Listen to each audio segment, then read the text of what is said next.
आप किस चीज में कोशिश कर सकते हैं, कहाँ नहीं कोशिश कर सकते। आप जब किसी, मान लीजिए आपने किसी गवर्नमेंट इंस्टीट्यूशन में आपको मिला नहीं काम, आप अगर किसी प्राइवेट में परमानेंट पोजीशन में जाते, तो मान लीजिए आपने नेट क्वालिफाई कर दिया, आप कह रहे हैं कि आपको जॉब मिल जाएगा, ऐसा नहीं है। आप अपने रिसर्च पे फोकस करिए। हिंदी या संस्कृत आपने पढ़ा है 10th तक, तो ही आप इसमें अप्लाई कर सकते हैं। मास्टर्स किया, आपने नेट क्वालिफाई किया है, तो यू डिजर्व मच मोर। जिन लोगों ने पीएचडी सिर्फ कर रखी है, नेट नहीं कर रखा है, वो कई बार एपीआई स्कोर थोड़ा सा बढ़ाने के लिए भी नेट क्वालिफाई करते हैं। Hello everyone, my name is Diksha, मैं हूं आपकी faculty for paper 2 English literature UGC NET. आज हम बात करने वाले हैं job opportunities that come up after you have qualified your net. This is an area where a lot of people have a lot of expectations and उस हिसाब से कई बार expectations उनके पूरे नहीं होते हैं। तो आज मैं आपके साथ बात करने वाली हूँ the reality of the job market after you have qualified your net, right? So the first thing that we are going to talk about, पहले मैं बात करूंगी आपके जो the kinds of institutions that exist in our country. मैं अभी obviously सिर्फ India के बारे में बात कर रही हूँ. I'm not talking about the rest of the world right now. I'm just talking about the Indian job market after you have qualified your net. Now जो job opportunities हैं, हमें जो लगता है कि है, कई बार वो प्रॉब्लमैटिक होती है ना। आपको कई बार आपको वीडियोस भी देखने मिल जाएंगे जहां पे claims are that you are going to get a job, you are going to become an assistant professor, it's very it's a stepping stone into doing that, but नहीं। The thing is there is a lot of struggle even after you have qualified your NET. NET is one of just the first steps. Qualifying net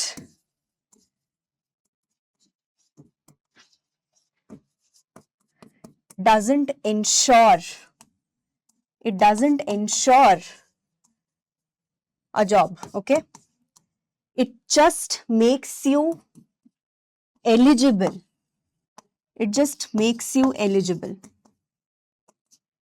It makes you eligible for the assistant professorship job. That too only if you have qualified the net, that is for assistant professorship plus PhD, because अभी categories बदल गए हैं net के, right? अगर आपने मेरे पहले videos देखे हैं, कट ऑफ वाले वीडियोस भी देखे, तो मैंने वहां पे तीनों कैटेगरीज की बात की है, राइट? नाउ जब आप एलिजिबल हो जाते हैं, that means now after masters you can at least try to get into the area of teaching, right? इस वीडियो के दौरान मैं ये बात करने वाली हूँ कि क्या क्या जॉब मार्केट का रियलिटी है, कैसे इंस्टीट्यूशंस हैं, the types of jobs that are there out there, आप किस चीज में कोशिश कर सकते हैं, कहाँ नहीं कोशिश कर सकते हैं, क्या रियलिटीज हैं, ये सारी चीजें हम बात करेंगे। Specially also the pay scale, right? कि एक परमानेंट असिस्टेंट प्रोफेसरशिप का पे स्केल क्या होता है, एक गेस्ट का पे स्केल क्या होता है, एक कॉन्ट्रैक्चुअल का पे स्केल क्या होता है, ये सब चीजें हम आज बात करेंगे। Okay, let's begin with the first topic, which is the types of institutions that are out there. ठीक है ना? जो टाइप्स हैं उसमें क्या क्या आते हैं? पहला तो आपका आ गया प्राइवेट, राइट? तो आपके जो प्राइवेट इंस्टीट्यूशंस हैं वो तो है। फिर आपका major which is lucrative and जिसकी डिमांड सबसे ज्यादा है वो है गवर्नमेंट इंस्टीट्यूशंस। तीसरा of course are your government aided institutions which operate in a similar mode to the government institutions. Private के अपने अलग से rules होते हैं, they can have their own pay scales, but government and government aided के खुद के pay scales नहीं होते, वो government के according pay scales होते हैं ना। government में again there are two types,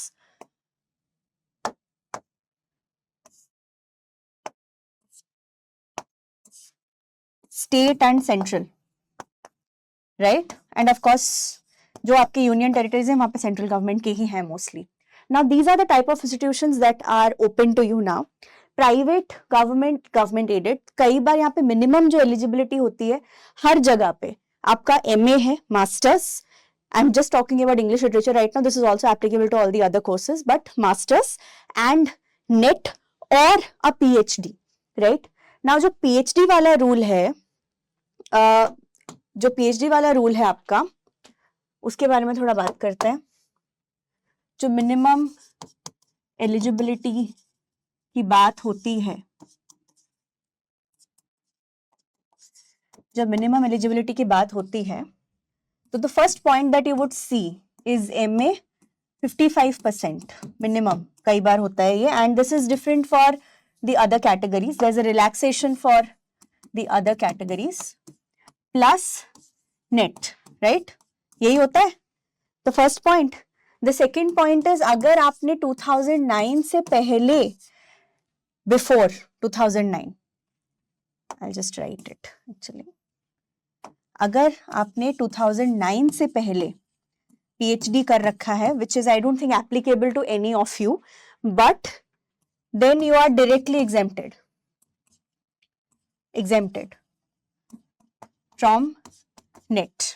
हाँ, जो तीसरा कैटेगरी, जो तीसरा रूल है वो ये है कि अगर आपने अभी PhD किया है, if you have a PhD post 2009, then you would need a net exemption certificate, okay,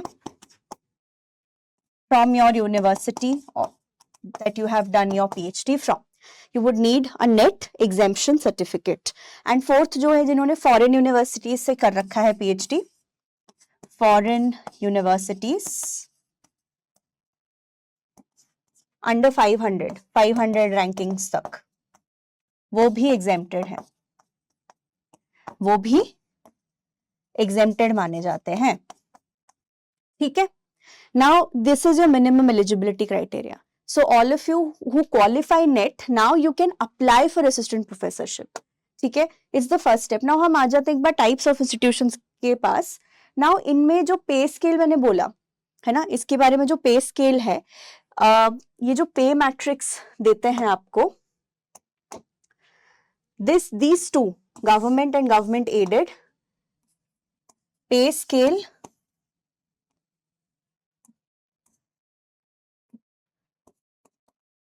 is according to UGC, is UGC pay scale. ठीक है? UGC pay scale क्या है? I'll just write it again. UGC pay scale अभी क्या चल रहा है? 7th पे कमीशन. ठीक है? And this is only applicable for your permanent jobs. Only for permanent jobs. Only for permanent jobs. ठीक है? This is only for permanent jobs. Now, private वाले जो हैं, उनका own pay matrix होता है. ठीक है? एंड आप जब किसी, मान लीजिए आपने किसी गवर्नमेंट इंस्टीट्यूशन में आपको मिला नहीं काम, आप अगर किसी प्राइवेट में परमानेंट पोजीशन में जाते हैं, I am not talking about temporary और एड हॉक, अगर आप परमानेंट पोजीशन में जाते हैं कभी भी प्राइवेट में, the pay scale will be really less. मतलब दे डू नॉट पे you well, they exploit you, and that is the reality. ठीक है? मान लीजिए जैसे 7th पे स्केल के हिसाब से आपका एंट्री लेवल पे है 57,700 प्लस HRA DA, दूसरे जो आपके गवर्नमेंट के बेनिफिट्स होते हैं वो मिलते हैं आपको. बट अगर आप प्राइवेट में जाते हैं तो they might just pay you 40,000 45,000 and they ask you to be there the entire time. They do not follow the pay scale at all. ठीक है? ये हो गया प्राइवेट की बात. ना गवर्नमेंट में ही अगर हम बात करें, हम प्राइवेट को अभी साइड में रखते हैं क्योंकि प्राइवेट में शायद आप में से कोई इंटरेस्टेड ना हो, बट मजबूरी में अगर आप काम कर रहे हैं, करना पड़ रहा है आपको to earn a little bit of money, then it's a different situation. But until and unless one is very desperate, कोई प्राइवेट में जाने के लिए इतना इंटरेस्टेड नहीं होता है. बट चलिए, अगर आप प्राइवेट में चले भी गए टीचिंग में, I am talking just about universities and colleges here, वहां पे स्केल इज वेरी प्रॉब्लमैटिक. ठीक है? आप अपने हिसाब से डिमांड भी नहीं रख सकते हैं. हाँ, तो talking about the types of jobs that you can now have, हम सिर्फ गवर्नमेंट की बात करते हैं, गवर्नमेंट एडेड की बात करते हैं. पहला ऑफ कोर्स आपका आ जाता है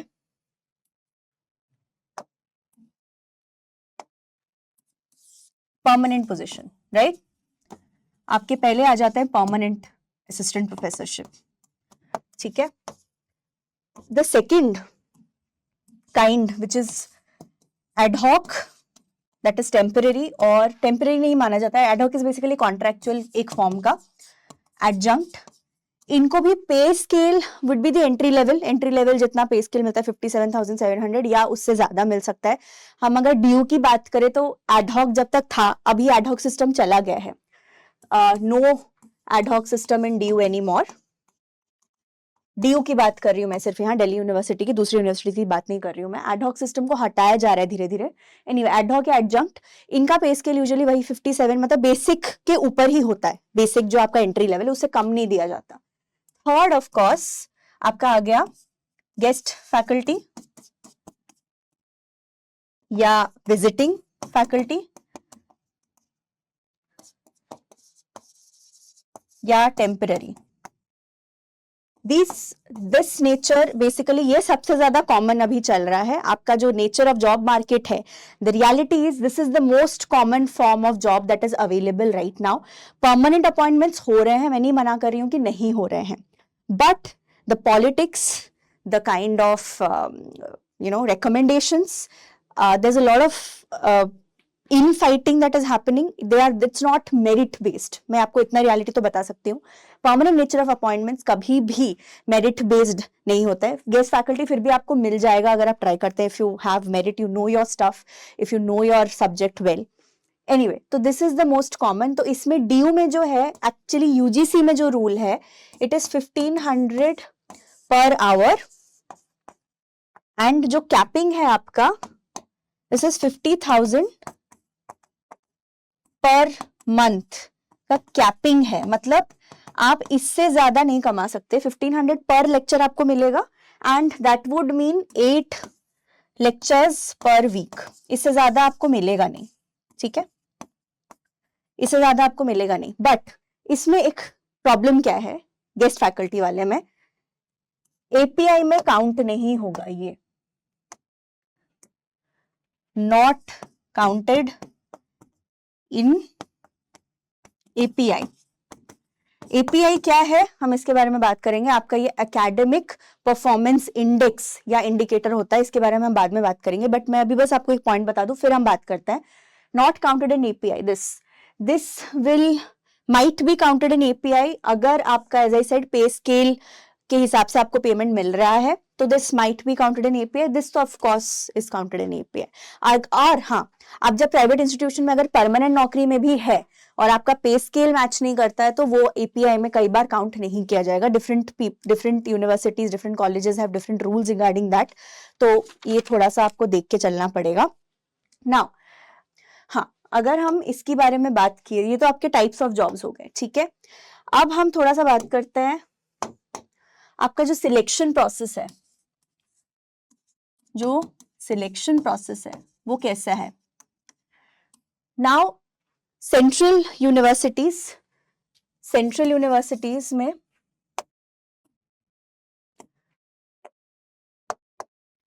अगर हम सेंट्रल यूनिवर्सिटीज की बात करें, पहले हम सेंट्रल यूनिवर्सिटीज की बात करेंगे, ठीक है।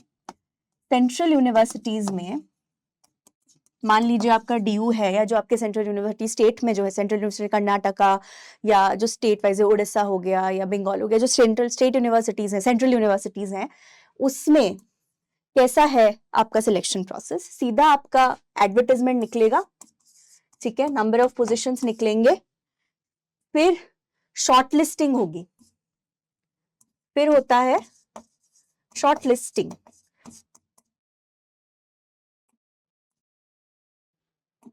फिर होता है हमारा short listing on the basis of, यहां आपका आता है एपीआई के बेसिस पे कई बार शॉर्ट लिस्टिंग होता है, या मिनिमम एलिजिबिलिटी के क्राइटेरिया पे भी शॉर्ट लिस्टिंग होता है।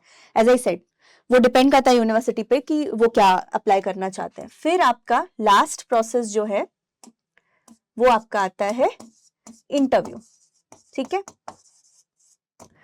ये तीनों प्रोसेस है फॉर सेंट्रल यूनिवर्सिटीज। नाउ ये advertisement, this is basically a legal way of going around the interview process.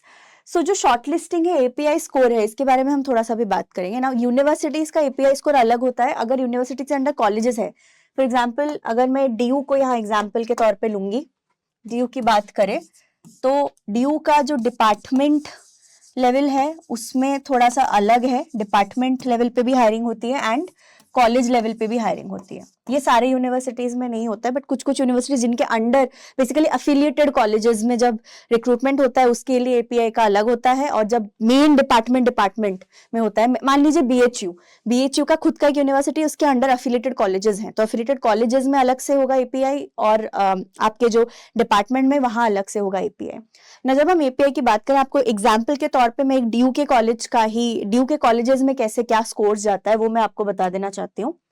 So this is the score, this is the criteria for shortlisting. If you do not make it to the shortlist, you will not be called for the interview. ठीक है, ये देखिए, ये 100 this is basically an example. दूसरे universities colleges अलग अलग scores होता है, ठीक है, हम इसके बारे में बात, फॉर एग्जाम्पल स्टेट गवर्नमेंट का अलग एपीआई स्कोर्स होता है कई बार, ठीक है, I will talk about it in a while, पहले ये हम देख लेते हैं एक बार। हाँ, तो यहाँ देखिए, ग्रेजुएशन 80% एंड अबव 21, 19, 16 ये है आपका स्कोर। सो पोस्ट ग्रेजुएशन 25, 23 हो गया, 20 हो गया। This is again different for categories, यहाँ पे थोड़ा सा आपका रिलैक्सेशन मिलता है दूसरी कैटेगरीज को। एमफिल अगर आपने किया है तो देन यू गेट रिलैक्सेशन। अगर आपने पीएचडी किया है तो सीधा सीधा आपको 25 पॉइंट्स मिलते हैं। So PhD gives you a lot of weightage. NET with JRF 10 है, नेट सिर्फ है 8। तो जिन लोगों ने पीएचडी सिर्फ कर रखी है, नेट नहीं कर रखा है, वो कई बार एपीआई स्कोर थोड़ा सा बढ़ाने के लिए भी नेट क्वालिफाई करते हैं, बिकॉज 8 पॉइंट्स आपको स्ट्रेट मिलता है उससे। सो नेट का ये भी यूज है कि आपका एपीआई स्कोर ऑटोमेटिकली बढ़ रहा है, ठीक है। उसके साथ of course the research publications, but not anywhere, it has to be in a peer reviewed journal और UGC CARE listed journal. UGC CARE list क्या है उसके बारे में भी मैं एक वीडियो लाऊंगी बाद में। जर्नल्स क्या है basically, peer reviewed, UGC CARE listed, Scopus, इन तीनों के बारे में भी मैं एक वीडियो लाऊंगी, प्लीज स्टे ट्यून्ड। एनीवे, फिर टीचिंग, पोस्ट डॉक्टरल टीचिंग में, हाँ मैंने क्या बोला था, गेस्ट फैकल्टी का काउंट नहीं करता एपीआई में, right. Only if you have been an ad hoc in a permanent position that has paid you, the pay scale is equivalent to the 7th pay scale matrix, तभी आपका API score यहाँ पे count होगा। 2 marks for 1 year each. अगर 1 साल से कम है तो उस हिसाब से वो कम होता जाएगा, मार्क्स उस हिसाब से कम होते हैं। फिर awards of course, then state level awards, ठीक है। नाउ इसमें भी मैक्सिमम मार्क्स का रहता है कैपिंग। तो एकेडमिक स्कोर 84 से ज्यादा नहीं हो सकता, टीचिंग एक्सपीरियंस 10 से ज्यादा नहीं हो सकता, रिसर्च पब्लिकेशंस 6 से ज्यादा नहीं हो सकता। तो मान लीजिए आपके 3 रिसर्च पब्लिकेशंस है तो यू हैव 6 मार्क्स, ठीक है। तो एंड ये सब मिलके भी जेआरएफ नेट 10, ये सारा आपका कैटेगरी है, ठीक है। This is for colleges. Now अगर हम इसी को एक्चुअली एक बार मान के चले, कई बार मिनिमम आपका एलिजिबिलिटी जो होता है, एक सेकेंड,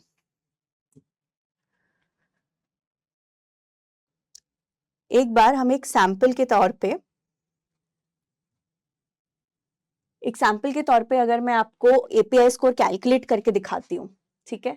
अगर एक बच्चा है या बच्ची है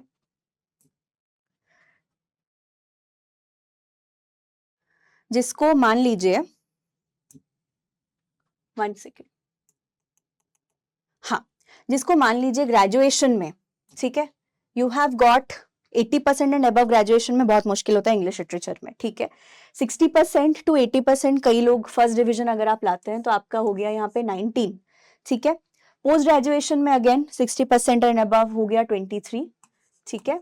मैं आपको कैलकुलेट करके दिखा रहा हूँ। एमफिल नहीं है मान लेते हैं, पीएचडी भी नहीं है मान लेते हैं, सिर्फ नेट है, और मान लीजिए कुछ रिसर्च पब्लिकेशंस है, ठीक है, एंड कोई टीचिंग एक्सपीरियंस नहीं है, और कुछ मान लीजिए कि कोई अवार्ड भी नहीं मिला है, तो इस इंसान का पूरा API score will come to 9 + 3 12। My maths is a little weak, so pardon me. 9 + 3 is 12, 12 + 8 is 20, यहाँ पे हो गया 4, यहाँ हो गया 2, यहाँ पे आ गया 5, 54 out of 100, ठीक है। तो कई बार क्या होता है, this is an example that I give you, right. Now किसी का मान लीजिए एपीआई स्कोर 54 है, तो क्या वो शॉर्टलिस्टेड होंगे, वो डिपेंड करेगा। जैसे ड्यू का रूल 1 साल पहले तक ये था कि जो मिनिमम स्कोर आपको चाहिए था, मिनिमम एपीआई जो चाहिए था, मैं ड्यू की बात कर रही हूं, minimum API used to be 50, तो आप शॉर्टलिस्ट हो जाते थे, अगर आपका पास टीचिंग एक्सपीरियंस नहीं है, आपके पास पीएचडी नहीं है, तो भी आप जो मिनिमम एलिजिबिलिटी में शॉर्टलिस्ट हो जाते थे, अब ये रिवाइज हो गया है। अब क्या हुआ है, मिनिमम एपीआई आ गया है आपका, नाउ इज 55। अब आ गया 55, तो काफी सारे लोग शॉर्टलिस्ट ही नहीं होंगे। अब दूसरे रूल्स भी आ गए हैं कि हम जो स्क्रीनिंग करेंगे उसमें मिनिमम एपीआई 55 है, प्लस अगर एक दो वैकेंसीज हैं, अगर if there are 2 vacancies, then for the first vacancy only 40 candidates will be called, only 40 candidates will be called, ठीक है। सेकेंड वैकेंसी के लिए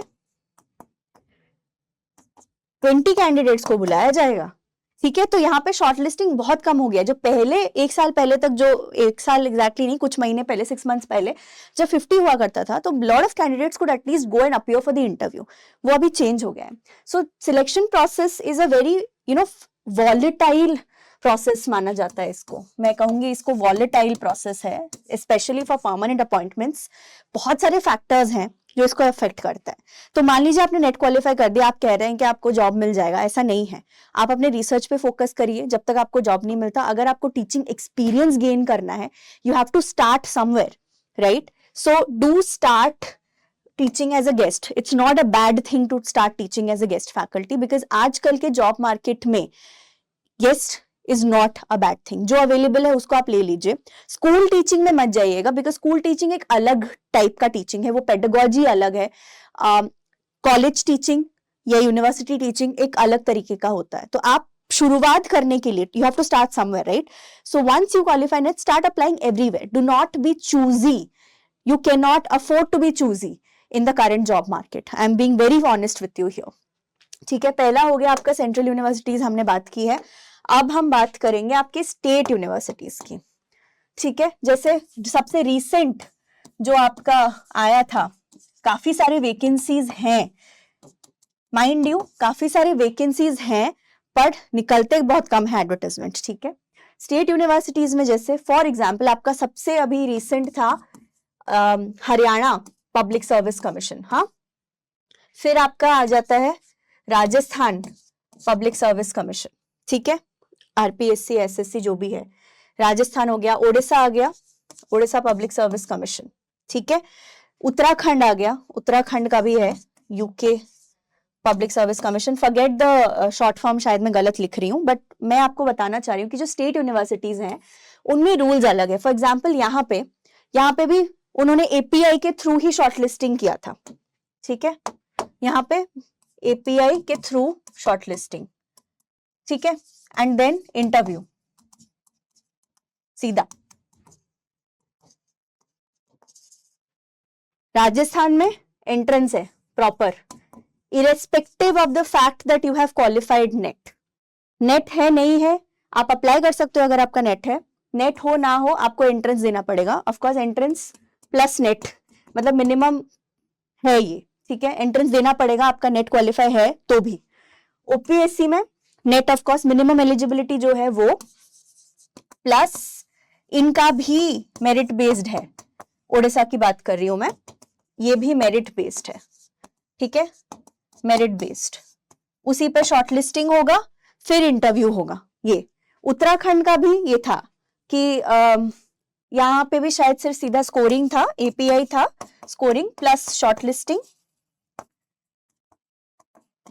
मैं कुछ आपको एग्जांपल्स दे रही हूं टू शो यू कि कितने वेरिएशंस हैं।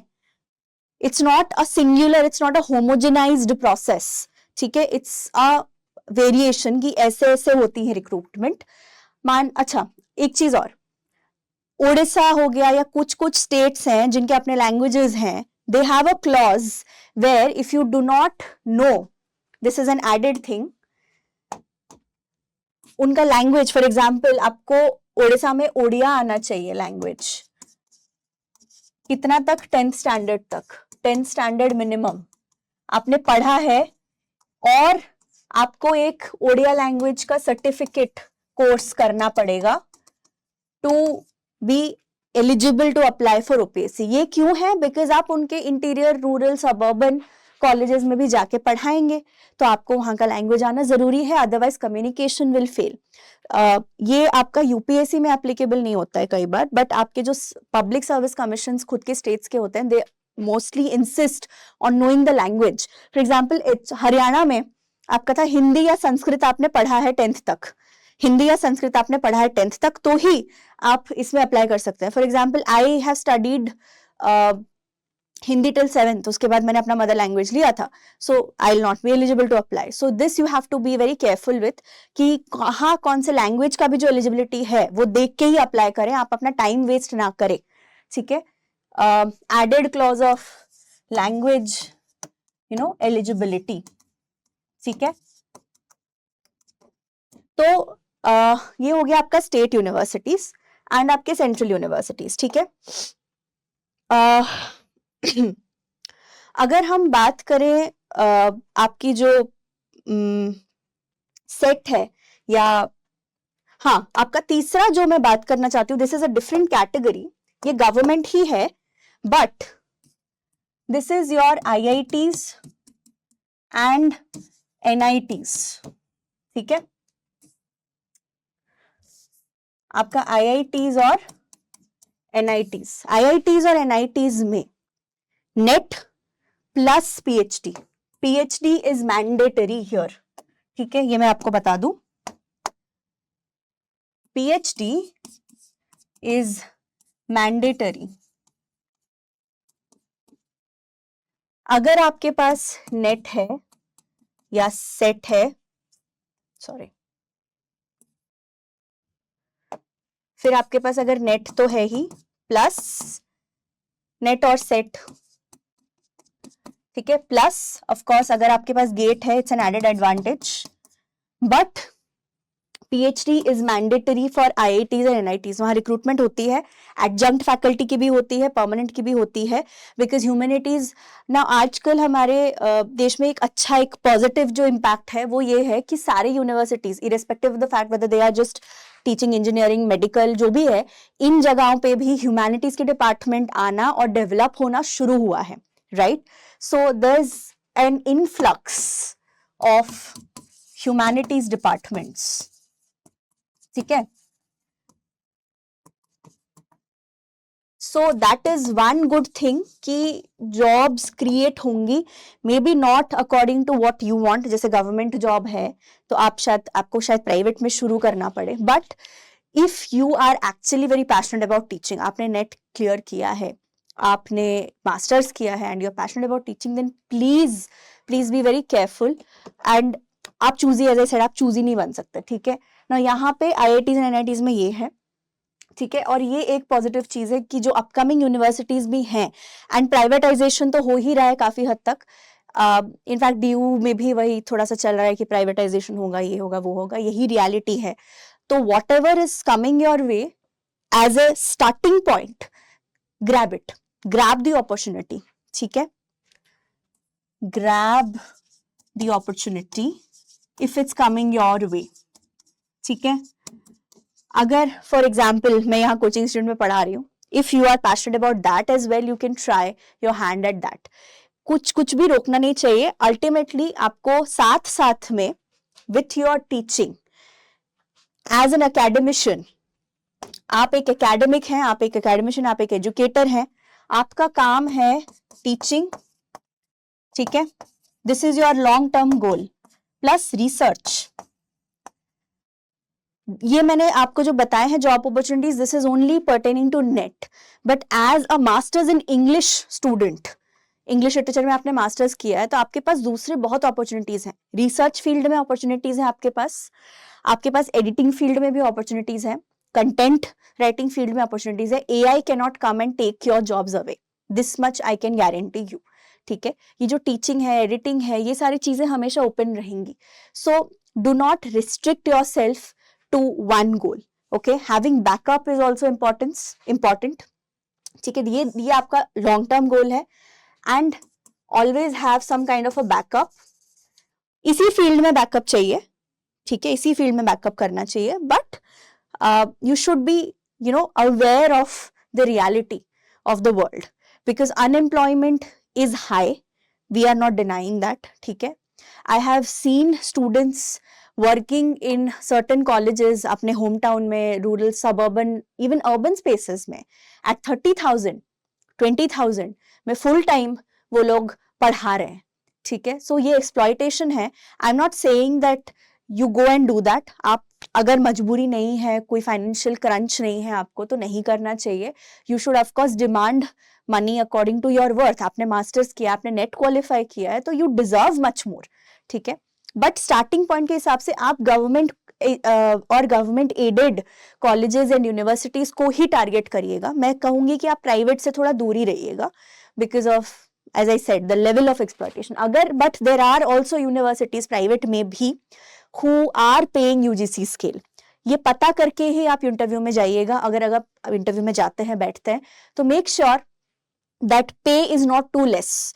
एक मिनिमम अमाउंट से आप नीचे मत आइएगा, मैं आपको इतना बता सकती हूँ, ठीक है. Thank you everyone. और हाँ, अगर आपके कुछ क्वेरीज हैं रिगार्डिंग दिस आगे जाके, तो मुझे जरूर पूछेगा. हाँ, एक चीज और मैं शायद भूल गई बताना, जस्ट गिव मी 1 सेकेंड. जब आप गेस्ट फैकल्टी, अगर मैं डीयू की सिर्फ बात करूं, not everywhere, okay, this is only for DU. यहाँ पे एक चीज है जो डीयू में अगर आपको गेस्ट फैकल्टी के लिए कभी ट्राई करना है आगे जाके, या आप कर रहे हैं, then you need to be empanelled, ठीक है. There is something called as empanelment, ठीक है. एडहॉक एम्पैनलमेंट आपको कराना पड़ेगा कि आपने मास्टर्स किया, आपने नेट किया है, आप पीएचडी परस्यू करें, जो भी है. अगर आपका एम्पैनल नहीं है, तो आप गेस्ट फैकल्टी के इंटरव्यू में जाके बैठ भी नहीं सकते, ठीक है. और ये एम्पैनलमेंट फॉर्म निकलता है ट्वाइस अ ईयर, ठीक है. Thank you everyone.